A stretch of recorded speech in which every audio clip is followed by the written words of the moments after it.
আনুষ্ঠানিকভাবে ছাত্র শিবির জনতার বিরাট বিজয়। হ্যাঁ, একদম ফরমাল। আপনি একটু চিন্তা করেন, বিএনপি ক্ষমতায়, কিন্তু বিএনপি ছাত্রদল তাদেরকে পালিয়ে বেড়াতে হয়, শিবির দাপিয়ে বেড়ায়। বিষয়টা একটু অদ্ভুত লাগে না? হ্যাঁ, এই অদ্ভুত ঘটনাই ঘটছে। তবে এটা আমার ভাষা নয়, এটা বিএনপিরই ভাষা, ছাত্র দলের ভাষা। কথা বলছি ডুয়েট ক্যাম্পাসের পরিস্থিতি নিয়ে। ডুয়েটে মাননীয় প্রধানমন্ত্রী তারেক রহমান একজন লাগারে লাগা ধান লাগা ভাড়াটিয়া ভিসি নিয়োগ দিয়েছেন। ডুয়েটের যে কালচার, তাতে যে ভিসিকে নিয়ে এই দ্বন্দ্ব, ডুয়েট উত্তাল, সেই ভিসি মূলত ভাড়াটিয়া ভিসি। কারণ ডুয়েটে সাধারণত এরকম ভাড়াটিয়া ভিসি নিয়োগের কালচার নেই এবং এটা ডুয়েট অ্যালাউ করে না। তো স্বাভাবিকভাবেই ভাড়াটিয়া ভিসি, লাগারে লাগা ধান লাগা, এটা নিয়ে আপত্তি নেই, কারণ এখন সব জায়গায় লাগারে লাগা ভিসি দিবেন মাননীয় প্রধানমন্ত্রী তারেক রহমান, বা দিচ্ছেন। কিন্তু সমস্যা হচ্ছে যে ডুয়েটেই তো লাগারে লাগা ধান লাগা অনেক আছে, সে তাদেরকে বাদ দিয়ে শাহজালাল বিজ্ঞান ও প্রযুক্তি বিশ্ববিদ্যালয় থেকে ভাড়া করতে হবে কেন? That is question.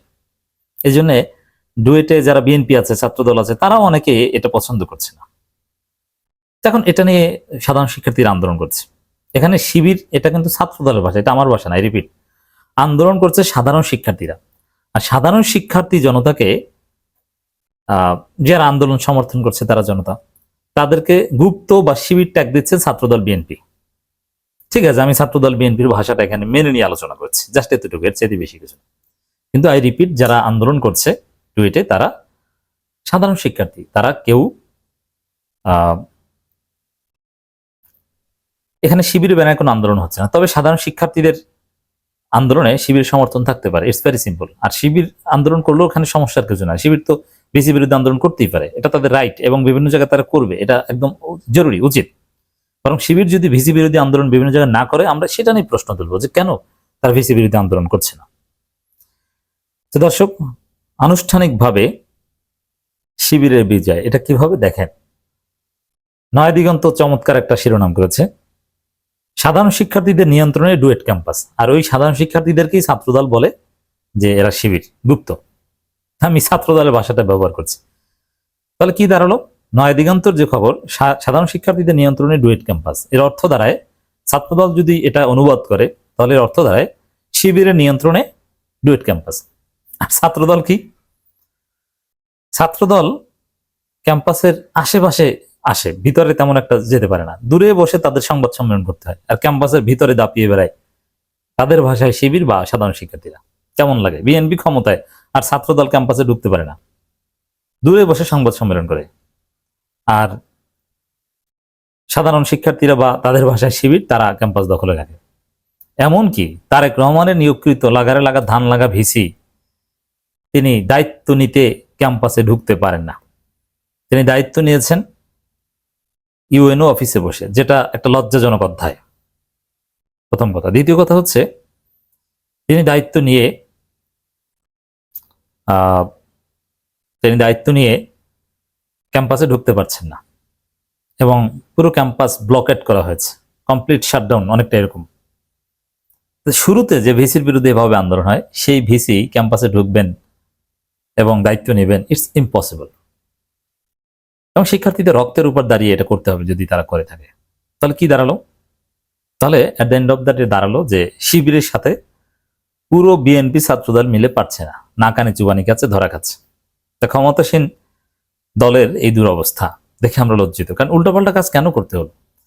এখন যদি মান সম্মান বাঁচাতে হয় তারেক রহমানের, তাহলে যেটা করতে হবে, সাধারণ শিক্ষার্থীদের এই শিবির ট্যাগ দেয়া এবং গুপ্ত ট্যাগ দেয়া বন্ধ করতে হবে, ক্ষমা চাইতে হবে যে না বাবারা, সাধারণ শিক্ষার্থী, তোমাদেরকে আমরা গুপ্ত ট্যাগ দিয়েছি, প্রথমে এটা সরি বলতে হবে, নইলে বিএনপি কঠিন শিক্ষা পেতে হবে, নাম্বার ওয়ান। দ্বিতীয় হচ্ছে, সাধারণ শিক্ষার্থীদের শিবির বা গুপ্ত ট্যাগ দিয়ে নয়, সাধারণ শিক্ষার্থী হিসেবে ট্রিট করে তাদের সাথে আলোচনায় বসতে হবে যে ঠিক আছে আপনারা কি চান।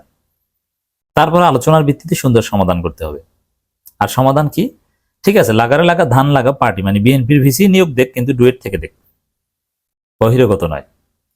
দেখেন, এখানে বুয়েটে যারা বিএনপির শিক্ষক আছে, তারাও এটা পছন্দ করছে না। অতএব এই আন্দোলনে শিবির বলেন বা সাধারণ শিক্ষার্থী বলেন, তারা তো পিকে আছে। It's very simple. তো দর্শক, আমি খবরটা একটু বিশ্লেষণ করছি, ইটস ভেরি ইন্টারেস্টিং। গাজীপুরে ঢাকা প্রকৌশল ও প্রযুক্তি বিশ্ববিদ্যালয়ের নতুন ভাইস চ্যান্সেলরকে নিয়োগকে কেন্দ্র করে ব্লকেট কর্মসূচি পালন করেছে শিক্ষার্থীরা। এই সময় সাধারণ শিক্ষার্থীদের নিয়ন্ত্রণ ছিল পুরো ক্যাম্পাস। সোমবার 18 মে সকাল 8টা থেকে ডুয়েট ক্যাম্পাসে 3 দফা দাবিতে কর্মসূচি পালন করা হয়। এদিন বিশ্ববিদ্যালয়ের একাডেমিক ও প্রশাসনিক কার্যক্রম কার্যত স্থবির হয়ে পড়ে। ক্যাম্পাসে আইনশৃঙ্খলা পরিস্থিতি স্বাভাবিক রাখতে অতিরিক্ত পুলিশ মোতায়েন করা হয়েছে। শিক্ষার্থীদের 3 দফা দাবি: শাহজালাল বিজ্ঞান ও প্রযুক্তি বিশ্ববিদ্যালয়ের অধ্যাপক ডক্টর মোহাম্মদ ইকবালকে ডুয়েটের ভিসি হিসেবে দেয়া নিয়োগ বাতিল, ডুয়েটের নিজস্ব শিক্ষকদের মধ্য থেকে জ্যেষ্ঠ যোগ্য শিক্ষককে ভিসি নিয়োগ এবং রোববার সংঘর্ষের ঘটনায় চিহ্নিত করে জড়িতদের বিচারের আওতায় আনা। এখন দেখেন, এখানে কয়েকটা মাইন্ড গেছে। প্রথম কথা হচ্ছে যে এই আন্দোলনের কাছে বিএনপি হার মানতে বাধ্য। হার মানলে পুরো বিএনপির একটা রাজনৈতিক পরাজয়, মাইন্ড ক্যাচি বা এটাকে বলে। কারণ হার মানতে বাধ্য, আবার হার না মানলেও সমস্যা। তাহলে আপনি কি করবেন? মানে আপনি বেকায়দা করেছেন, আপনাকে হার মানতে হবে। It's very simple. আর দাবিগুলো কতটা যৌক্তিক দেখেন, যেখানে শিবির বলেন আর গুপ্ত বলেন, তারা তো কেউ বলছে না যে আমাদের পছন্দের লোককে নিয়োগ দিতে হবে। তারা একটা ক্রাইটেরিয়া দিচ্ছে, এবং যেটা ফেয়ার, যে ডুয়েট থেকে যোগ্য সিনিয়র জ্যেষ্ঠতার ভিত্তিতে নিয়োগ দেন। তাদের মধ্যে যদি লাগা দান লাগা থাকে কোনো সমস্যা নেই। তা নিয়মের কথা বলছে সাধারণ শিক্ষিতা, ওরা বলছে গায়ের জোরের কথা। কেন একটা বিশ্ববিদ্যালয়ের ডুয়েট কি এতটা অযোগ্য যে তাদের নিজেদের মধ্যে কেউ যোগ্য ভিসি নাই? এটা ডুয়েটের একটা কালচার। তো দর্শক, এখন আবার মূলত ছাত্রদল বিএনপি প্রথমেই পরাজিত হয়েছে প্রথমবার হামলা করে। এই হামলা না করলে তাদের এই অবস্থা হতো না, তখন হয়তো আলাপ আলোচনার দরজা খোলা থাকতো। এখন ছাত্রদল এমন একটা অবস্থায় পড়েছে, তারা ক্যাম্পাসে গেলে কিনা মাইর খায়। তা ক্ষমতাসীন দল ক্যাম্পাসে গেলে মাইর খাওয়ার সম্ভাবনা থাকে, কারণ তারা বহিরাগতদের নিয়ে শিক্ষার্থীদের উপর হামলা করেছে। আর সাধারণ শিক্ষার্থীরা সবাই এখানে ঐক্যবদ্ধ। আর ছাত্রদল বলতে আসলে তেমন কেউ নাই। দুই একটা হাঁটতে গোনা দুই একটা বখাটে ছেলে পাওয়া যেতে পারে ছাত্রদলের, কিন্তু তারা এককভাবে ক্যাম্পাসে কোনো শক্তি বহন করে না। তাহলে যারা সংখ্যালঘু, যাদের দলে লোক নাই, 2-4 জন আছে, এর ফলেই তো তারা বহিরাগতদের নিয়ে সাধারণ শিক্ষার্থীদের উপর হামলা করেছে। তো এই জন্যে তাদের মধ্যে একটা ভয় থাকে যে আমরা শুধু যারা ছাত্রদল, এরা ক্যাম্পাসে গেলে কিনা চড়থাপ্পড় খাই, আর তাদের প্রতিরোধ গড়ে তোলার কোনো সামর্থ্য তাদের নাই।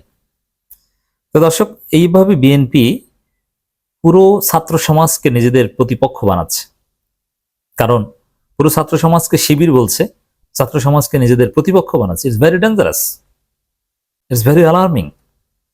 আর ছাত্র সমাজকে আমি আগেই বলেছি, এই গুপ্ত ট্যাগ, এটা একটা স্যাসরা এবং অশিক্ষিতদের ট্যাগ, মাথা মোটা কোনো পলিটিশিয়ানদের ট্যাগ।